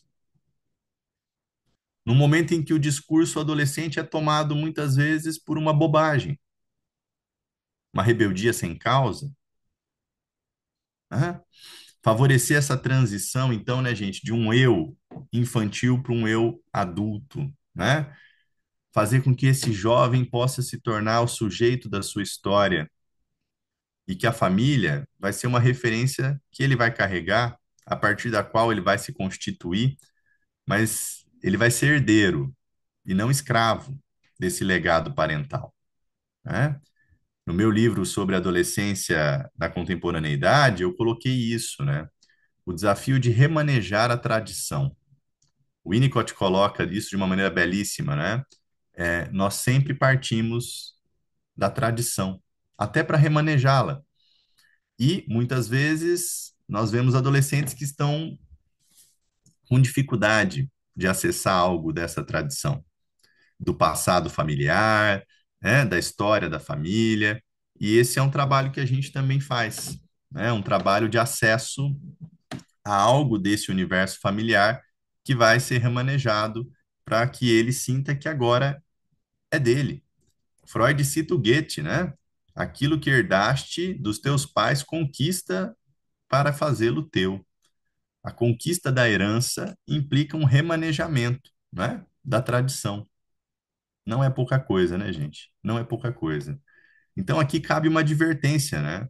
Nós temos que cuidar para não cair numa cena onde o nosso superego adquire contornos sádicos, moralistas, que vai tentar inculcar no jovem aquilo que é o certo, o correto. A função analítica não é moralista, né? O analista pode cair nesse lugar de uma espécie de salvador, né? Uma coisa meio messiânica. Temos que cuidar com isso também. Nós não somos o salvador, né? Nós somos uma companhia viva, um continente, né? Somos, inclusive, limitados e precisamos de aliados terapêuticos. E que os três personagens que eu trouxe para vocês hoje nos lembram a importância desses aliados: a música, o filme, o livro, né? A Corso, Diana Corso coloca, são espécies de ninar para os jovens. São metáforas que abrem a capacidade de pensar, de amadurecer. Gente, trabalhar com adolescente nos coloca diante disso. Você está sempre por dentro das novas músicas, dos novos jogos, dos games, dos livros, do que eles estão lendo, o que eles estão escutando, as gírias, o léxico adolescente, né? Então, cada um desses três jovens aí que eu disse para vocês contou com algum tipo de aliado. O Charlie passa a escrever, né? O Holden passa a narrar sua história. Ele encontra um psicanalista no final, né? O Angus vai ter no professor um continente, né? E sem dúvidas, quanto maior o arcabouço aí, o acervo cultural do jovem, mais ferramentas ele vai ter para se trabalhar, né? Quando não se tem acesso a esse tipo de ferramenta, o jovem também está mais vulnerável, sem dúvida, né? Ele também está mais suscetível a não discernir seus atos perigosos, tá? Nós somos, enquanto analistas, vigias na borda do precipício. Coloquei aqui a imagem dos dois professores. No caso do apanhador no campo de centeio, também tem um professor, né? O Antolini, mas são figuras que estiveram ali para apanhar e para acolher esses adolescentes. Não significa que foram figuras que apontaram uma resposta, um caminho, mas foram figuras que levaram a sério as questões desses jovens e por isso se tornaram fundamentais. Eu quis colocar aqui também que nós, enquanto analistas, somos uma espécie de doutor poeta, né? Ou poetas amadores, se você quiser chamar assim, né? Aqueles que ajudam a traduzir, a simbolizar, que se utiliza, né, da liberdade dos meios, da liberdade interior, como disse o Freud, para criar metáforas e poesias que vão além daquilo que os adolescentes conseguem dizer. Essa citação é do Tiago Corbusier Mateus, eu gosto muito dele, e olha só que lindo que ele vai dizer. Ambos, o poeta e o psicanalista, sustentam com sua arte um lugar para a angústia, que cada um busca espiar e elaborar, lançando mão da sua própria angústia para encontrar expressão. A diferença consiste no fato do poeta realizar sua arte a partir do seu próprio gesto e palavra, ao passo que o analista oferece ao outro essa chance. Nós temos oferecido a chance de que esses jovens possam escrever suas histórias, possam inventar seus sentidos, criar suas metáforas. E isso faz o nosso trabalho tão lindo, tão poético, né? Eu não pude trazer aqui, mas o caso Manuel, que é o caso que consta no meu livro Geração do Esquecimento, mostra esse menino que transforma sua angústia em música, passa a compor músicas, né? Ou um outro paciente que também era compositor e dizia assim: eu quero cantar a minha verdade. Eu não quero ficar escrevendo músicas que vendem pura e simplesmente, que caem no gosto do grande público, mas eu quero cantar a minha verdade. Eu quero compor aquilo que eu sinto que é real, que é meu, né? Olha quanta coisa bonita, né, gente, que a clínica nos traz. Então, concluindo ou não, caminhando para, quem sabe, né, concluir hoje, né, gente, esse momento aqui, né? Eu quero dizer para vocês o seguinte: todos esses personagens da literatura, e poderiam ser tantos outros, né, gente? O sucesso desses livros, desses filmes, nos mostram que a questão adolescente ela conserva algo de atual, de atemporal, arquetípico, se você quiser chamar assim. Mas talvez a questão seja que nunca antes, em nenhum outro momento histórico, o adolescente foi tanto idealizado quanto tomado por sintoma social, né? Ora, ele é colocado como futuro da nação, ora, ele é visto como um problema social, né? Nessa era dos extremos, os adolescentes são personagens facilmente capturados por esse discurso, né? Que confere a eles uma espécie de culpa por aquilo que vai mal na sociedade. Então, é um público que é muito alvo de projeções, né? E que quando a gente fica muito preso nos personagens, nos estereótipos da adolescência, a gente perde de vista a potência que o seu discurso conserva, né?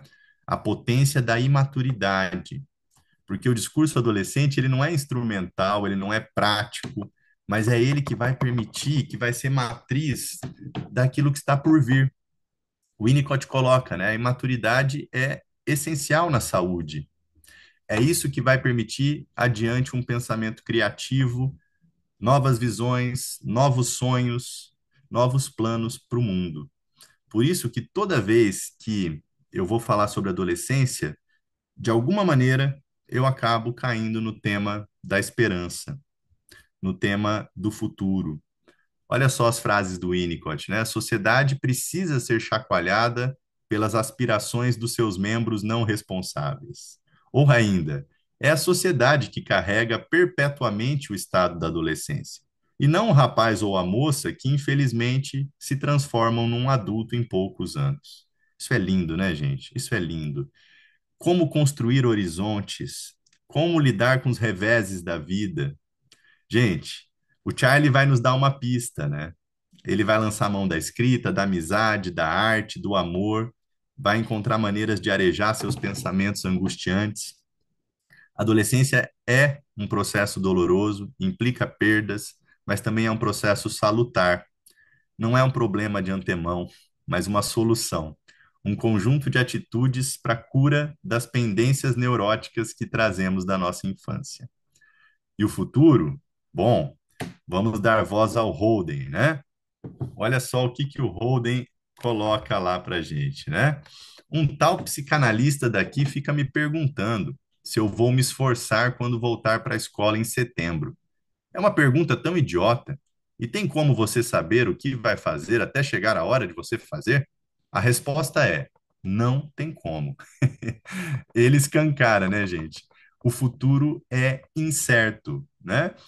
A vida não é curta nem longa, ela é incerta, né? Agora, é claro, nós fazemos apostas, né? A turbulência adolescente, vai dizer o Cassorla, implica descobrir o que se está sendo e as transformações por meio das quais se busca o que se será.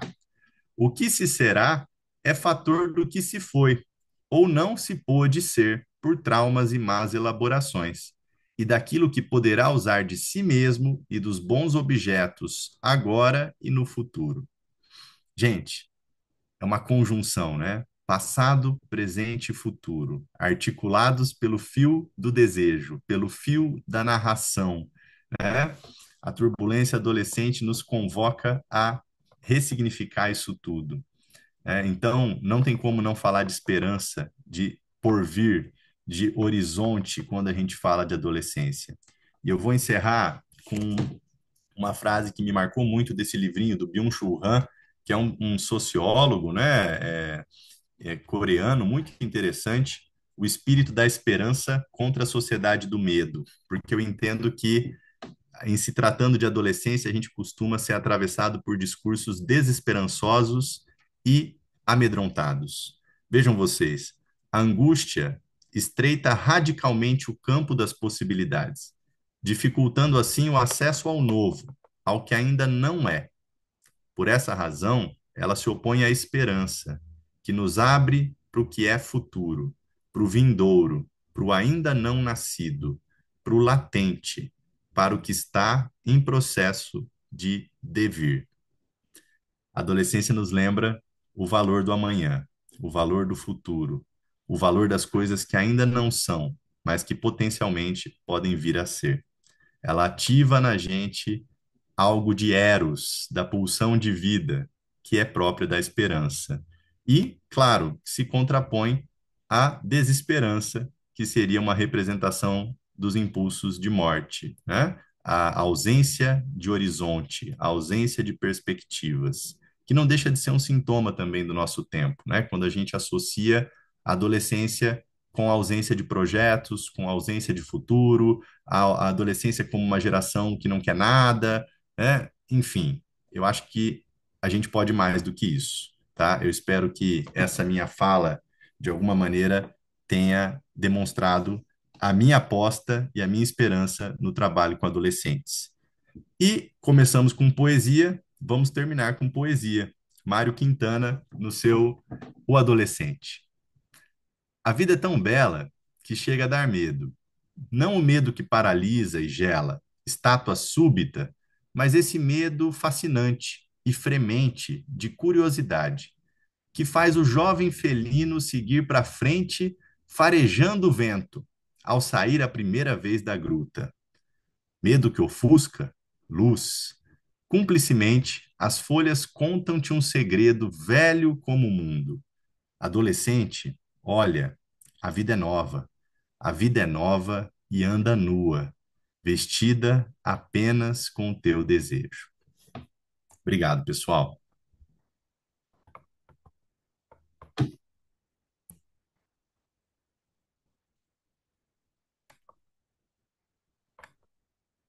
Muito obrigado. Nós que agradecemos. E eu me Que coloco agora para, né, conversar e escutá-los, tá? Por favor. Vamos lá. E aí? Como foi? Como ressoou para vocês? Quero. conversar e escutar vocês, porque eu vi as palmas, mas eu não escutei, né? Então eu quero escutá-los agora. Com... Vou começar então. Não sei se tem mãos para Opa, levantar aqui. muito bem. Espera lá, quem que está dizendo? Quem está falando? Laís, não sei se está Opa, aparecendo. oi Laís, agora sim. Nossa, eu achei muito legal essa articulação com os personagens e você comentou sobre filmes que eu assistia muito na adolescência, que eu gostava muito de assistir assim. E uma coisa que me chamou a atenção, até anotei, né, isso do tornar-se sujeito dentro disso e do assujeitar, né, de se assujeitar às pessoas, esse medo que também acontece nesse processo como um todo. E a forma de falar, achei interessante quando você falou sobre o açaí, né? Me lembrou de uma adolescente que ela montava playlists, era a forma dela, tipo, falar, né, sobre as coisas que ela sentia, e ela colocava no nome das playlists para Laís, ou tipo, Laís. E eu ficava tipo, cara, por que que para Laís ou Laís? Se tipo, ela tá falando de outras coisas, se ela tá, tipo, fazendo essa playlist de algo que ela tá sentindo ali, tipo, o que que tem a ver comigo? E aí agora quando você falou, eu levei muito isso pra supervisão na época. E agora quando você falou assim, eu fiquei tipo, nossa, sim, com certeza, porque também tem esse processo de quais são os espaços que ela tem para falar ali, quais são os espaços, tipo, para quem? E faz muito sentido dentro do caso onde ela, tipo, muito desse se fechar, do se proteger, tinha a ver com a dinâmica que ela estava inserida, assim. Eu achei isso muito legal, gostei muito da forma como você trouxe. Olha, Laís, que lindo, hein? Que lindo, que é um endereçamento, né? Para Laís. Fantástico, né? É, eu vejo esse recurso da escrita, né, que aparece no Charlie, mas vejam, aparece nos nossos pacientes também. Eu temi pela falta de tempo, por isso que eu não coloquei um caso da minha clínica. Eu falei, olha, já vai ser diversão garantida falar desses três personagens aí. Mas vários casos da minha clínica mostram isso, um adolescente que de repente encontra no recurso da escrita, e isso se acentuou, a meu ver, com a pandemia, né? Tivemos a volta dos diários, né? O diário da pandemia. Às vezes, assim, pacientes que começam a escrever num bloco de notas do celular e que tem alguns pacientes que leem isso no começo da sessão. Não raro também trazem o caso Manuel que eu falei, ele trazia letras de rap. E aquilo dava pano para manga, quer dizer, um trabalho fantástico, né? Cada linha de um rap daria, assim, para ampliar de muitas formas, né? Mas então, essa tentativa de representar, de traduzir, né, algo do seu sofrimento é lindo, maravilhoso. Legal, Laís. Não sei se tem alguém no chat falando, Gabi, você vai me dando aí a diretriz. Por Oi, enquanto, só professor. alguns comentários, mas vamos lá. Alguns comentários elogiando, né? Legal. Muito Professor, ricos. bom dia. É o João Olá. Pedro falando. Ô, João. Primeiramente, né, sempre um prazer te ouvir, ouvir suas aulas. Obrigado por esse momento. E, professor, em um determinado momento da aula, você trouxe sobre uma valorização da esfera privada na contemporaneidade, né? Eu acho que também, pelo menos, acredito que tem um movimento de publicização da vida muito grande também atualmente com as mídias sociais, onde tudo é postado, né? Muitas questões da intimidade ali vão à mostra, né, com as mídias sociais. Eu gostaria de ouvir um pouquinho, né, do professor trazer como que talvez isso pode se impactar no adolescente, como que chega esse movimento esse movimento do adolescente na clínica também, se possível. Opa. Olha, ótima pergunta, né? É curioso, é um paradoxo, né? Assim, a gente vê uma privatização da existência, né? Aquela ideia que eu falei do indivíduo SA, né? Esse indivíduo que tem que se construir, que tem que ter seu perfil, né? No Instagram, no TikTok, sei lá o quê.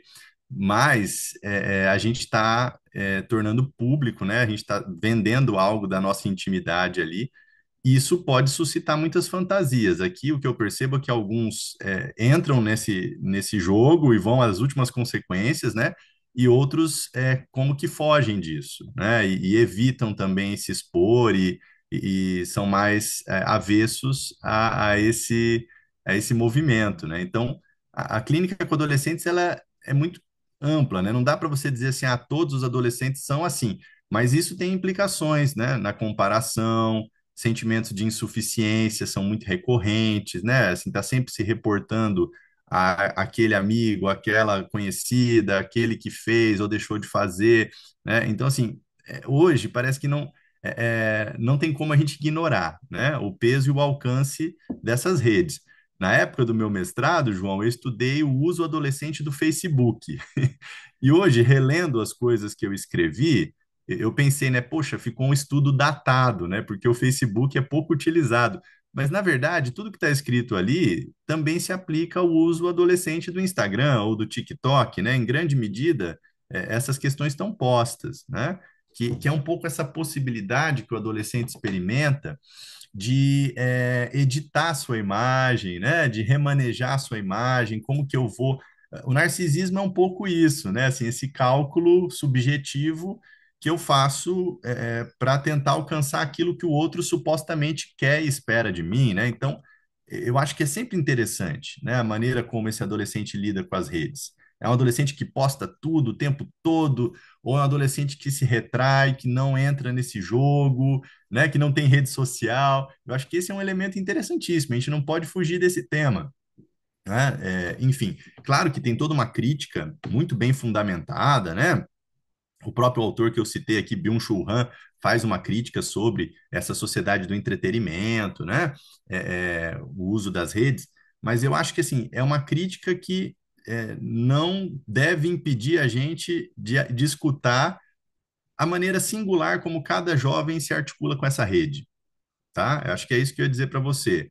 Então, em linhas gerais, a gente poderia fazer toda uma discussão, né, sobre a privatização da existência, essa sociedade performática, né, que tem levado, segundo alguns sociólogos, até a depressão, enfim. Mas eu acho que é caso a caso, tá? A gente tem que pensar a que se presta o uso que aquele adolescente que está diante de nós está fazendo dessa rede, tá bom? Obrigado. Vinícius, Oi, Aline. tudo bem? Que Bom te ver. delícia te ouvir, né? Matar um pouco a saudade, e que fala delicada, como sempre, né? Trazendo a arte, a literatura. E Obrigado. me tocou muito um ponto que você traz sobre o discurso social do adolescente contemporâneo, que ele é isso. Então, hoje, né, como fui professora há muitos anos, e aí venho acompanhando esse discurso que diz, não, porque hoje o jovem é desinteressado, é.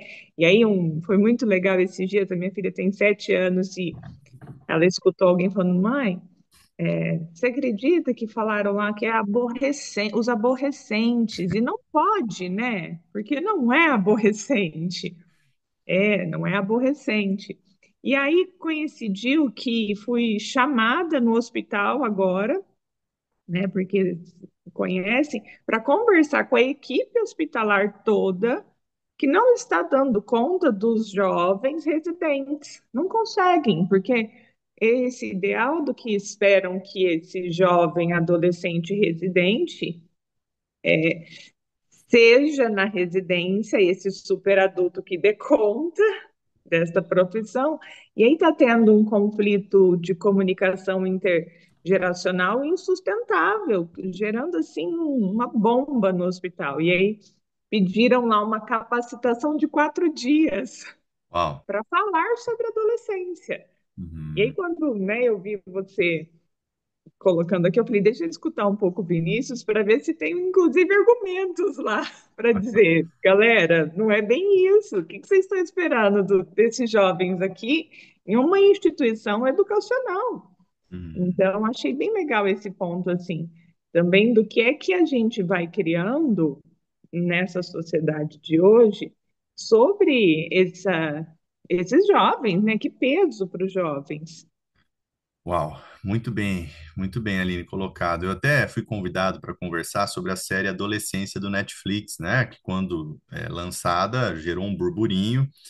E, bom, eu falei com o colega, o Doni Correia, que o grande risco é você pegar uma produção cultural como essa, que tem amplo alcance e que tem um título Adolescência, né? E aí você supor que aquilo é a adolescência, né? Que todo. Então, Isso. assim, é grave, né? Claro, porque nós temos casos de delinquência, nós temos casos, né, que apontam, como eu falei, para uma severidade maior, mas nem sempre é assim, né? Então, você taxar, eu acho que a gente sempre deveria falar de adolescências no plural, né? E não dizer o adolescente, né? O Winnicott vai falar isso, o adolescente sozinho, isso não existe, né? O adolescente num pano de fundo, num caldo cultural, né? Então, assim, é um processo que invariavelmente faz a gente refletir sobre a cultura, a sociedade e sobre a forma como a gente está anfitriando e acolhendo o nosso processo adolescente, a nossa questão adolescente. Então, assim, eu não tenho uma receita, né, Aline? Mas eu diria que sempre passa por questionar a forma como a gente está lidando com as questões adolescentes, aquilo que suscita na gente, né? De um modo geral, isso pode ser visto como, então, um período muito turbulento, que eu preciso tratar de superar, de reprimir, né? A gente tem um ponto de vista que coloca a vida adulta como ponto de chegada, né? Então, com a modernidade, o adulto virou o ideal supremo, né? O sujeito que Uhum. supostamente não teria conflitos. Lê do engano, né? Não contaram essa parte da história para gente, né? Que o adulto também tem conflitos, que o adulto também tem contradições, que o desejo é pura contradição. Eu citei o Mário Quintana, né? Mário Quintana diz: olha, quem não se contradiz deve estar mentindo, né? Então, assim, a vida mentirosa dos adultos, né? Que o adolescente ou os jovens escancaram muitas vezes, né? E no tecido social nem sempre a gente tem esse acolhimento, essa continência, tá? Então, é um assunto complexo, é um assunto complexo, mas eu vejo muitas vezes essa questão de tentar abafar a muda psíquica, né? É. De não suportar. Talvez o Winnicott tem um texto muito legal que eu te indico, que é curtinho, chama O Adolescente Não Dormirá. A Adolescência Não Dormirá, se eu não me engano. Eu acho que é um texto de 64, né? A Imaturidade Adolescente também, que é um texto, acho que de 68. Então, os textos do Winnicott me fizeram arejar muito, né? Porque é um autor que lidou mais com esse público e que avançou, né? Quer dizer, Freud morre em 39, o Winnicott avança alguns anos ali. Então, eu acho que também pelas características pessoais, né? Pela pessoa real do Winnicott, ele tem um olhar que me parece um olhar mais contemporâneo, né? Que nos auxilia a lidar com esse público, tá? Não sei Ah, se. mas muito obrigada. Deu para ter milhares de ideias aqui para discussão. Foi Tá. ótimo. Aline, já que estamos aqui, ó, outra autora que eu tenho gostado bastante é a Carolina Delboni, olha, As Dores da Adolescência. Ela é uma colunista, né? Escreve, acho que para o Estadão, para a Folha, não sei. Ela tem livros muito legais, sigo ela também, né? Assim, são textos, são crônicas, né? Mas que tem me arejado também, tá? As Dores da Ah, Adolescência, como acolher, entender, acolher e cuidar, tá? Gente, tem muita coisa obrigada. boa, tá? Depois eu posso ir mandando algumas referências aí que eu tenho lido e pensado para vocês. Ah, por favor. Vinícius, Opa, temos uma pergunta no chat. legal. A Cauã? Cauana Uhum. perguntou. Ela tem uma pergunta sobre a prática clínica. Como você faz para suscitar esse desejo no adolescente de simbolizar quando é um paciente que não tem familiaridade com esses recursos criativos ou mesmo que não tem um grande contato ou interesse com arte ou outros aspectos culturais? Cauana, muito boa pergunta, né? Eu não acho que eu faça algo assim premeditado, sabe assim, algo previamente pensado. É o encontro que vai nos levar a isso, tá? Assim, claro, o fato de eu gostar de poesia, literatura, de escrever, em alguma medida favorece, né? Quando vem um adolescente que já tem esses recursos, eu lido com isso com muito prazer, com muita alegria e entusiasmo, né?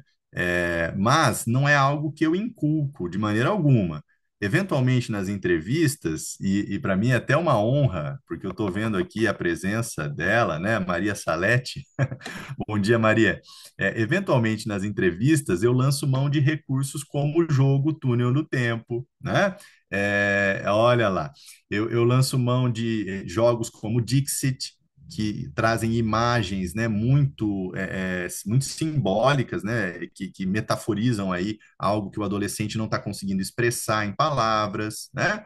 Por vezes já aconteceu que eu saque um livro de poesias, que eu estou sempre cercado de poesia, porque eu entendo que aquele momento, aquela poesia vai ser interessante para aquilo que ele está sentindo, né? Então, assim, mas é muito espontâneo, tá? Não é nada engessado isso, tá? E eu entendo mesmo que tem pacientes que dispõem desse recurso mais do que outros, tá?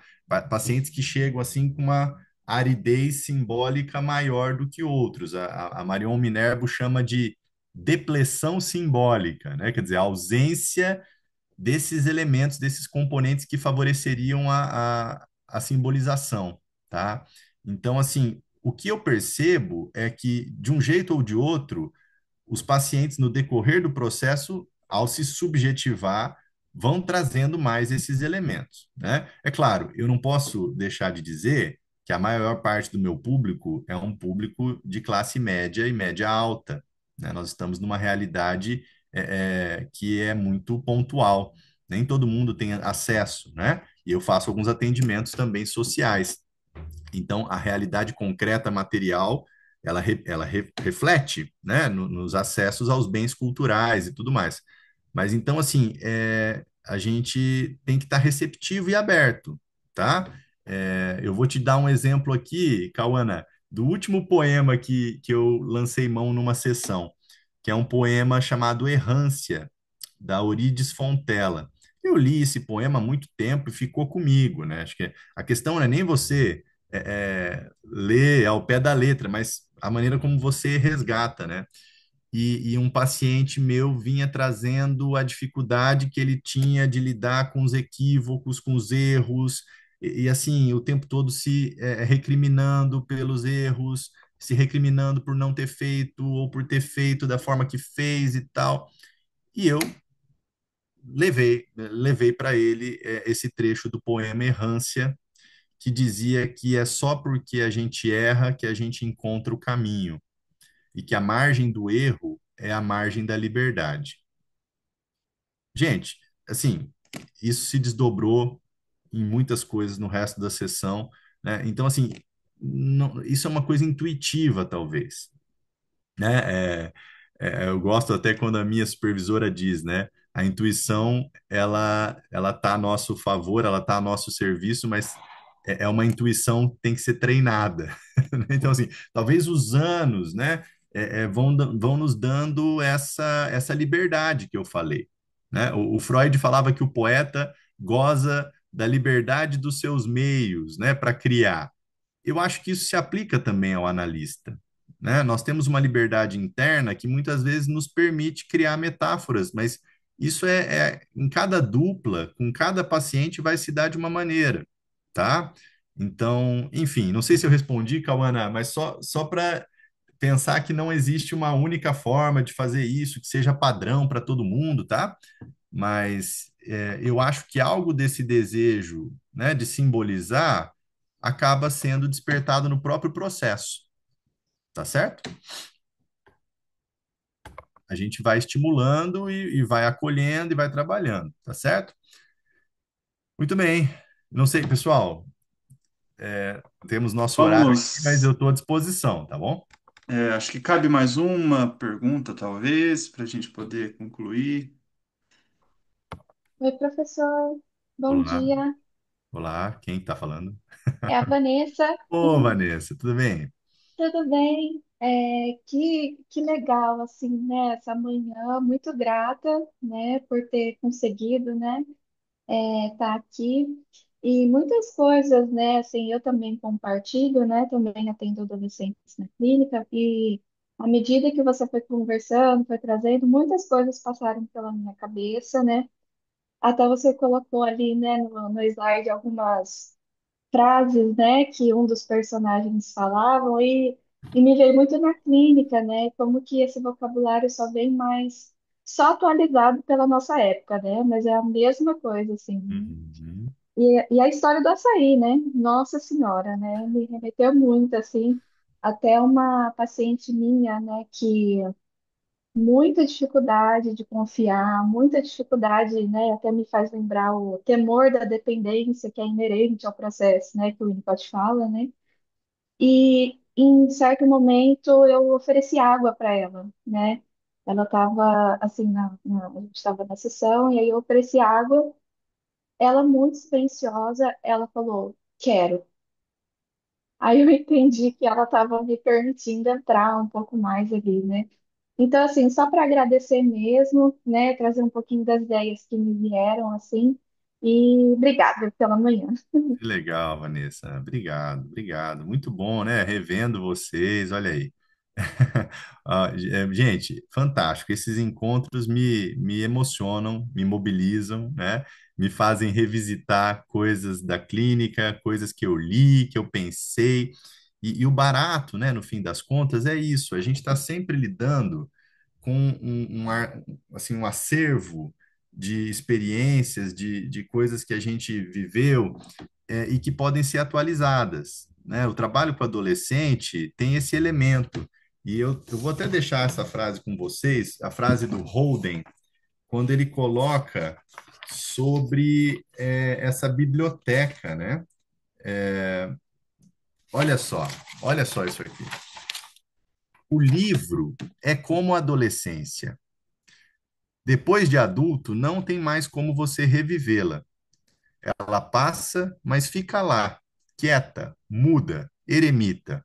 O que nela vivemos, sofremos, aprendemos é um livro disponível na biblioteca da nossa casa. Se o consultarmos de tanto em tanto, ela sempre estará pronta a apresentar um parágrafo que não tínhamos visto antes. Então, gente, diante do processo adolescente, a gente tem que estar sempre aberto, receptivo, continente, né, disponível para acessar algo dessa biblioteca. Por isso que o adolescente é um conhecido desconhecido, né? Apesar desse personagem ser tão familiar, ele sempre vai reservar um parágrafo que nós nunca tínhamos lido, tá? Então, exige que a gente chegue com abertura de quem se depara com algo novo, né? Tem sempre margem para algo novo. E acho que é isso que me mantém estudando adolescência 14 anos depois, né? Então, muito obrigado. Eu realmente fico emocionado de falar desse tema, porque eu acho que eu fui um desses adolescentes que foram salvos pela análise, pelo encontro, né, vivo, real, potente com um analista, e talvez assim eu siga aí pagando meu tributo à psicanálise, estudando e atendendo hoje, né? Enfim, espero que tenha sido uma fala ressonante, que possa despertar a curiosidade de vocês. Quem puder, vá atrás de ler, né? Esses livros são maravilhosos. Assistam os filmes, né? Os Rejeitados está agora no Netflix. Eu tenho certeza que vocês vão, né, assim, vão expandir muito a visão de vocês sobre a adolescência a partir dessas referências, tá bom? Obrigado pelos elogios aqui no chat, estou vendo, Regina, Luciano, Bianca, Denise, a Maria Salete, né? Que honra, gente, estar aqui com vocês, tá? E sigam a EPPM, né? Porque a gente está sempre com uma programação muito bacana, tá, pessoal? Estou até formulando algo para o ano que vem, nessa interface literatura e psicanálise. Quero fazer um grupo para ler algumas obras canônicas que falam sobre adolescência, tá? Então ainda estou estruturando isso, em breve vamos divulgar, mas eu vou pegar livros que tocam nessa relação do adolescente com os pais, do adolescente com a família. Um dos livros está aqui pertinho, ó, Turgenev, Pais e Filhos, né? Enfim, eu estou com uma lista aí, e em breve a gente vai divulgar esse grupo e seria uma alegria tê-los conosco em 2026, tá bom? Beleza? Beleza. Vini, muito obrigado. Obrigado mesmo. Foi Cara, incrível. obrigado. Obrigado você aí pela companhia e Imagina. mediação.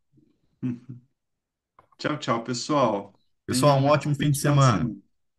Valeu. Obrigado. Tchau. Tchau.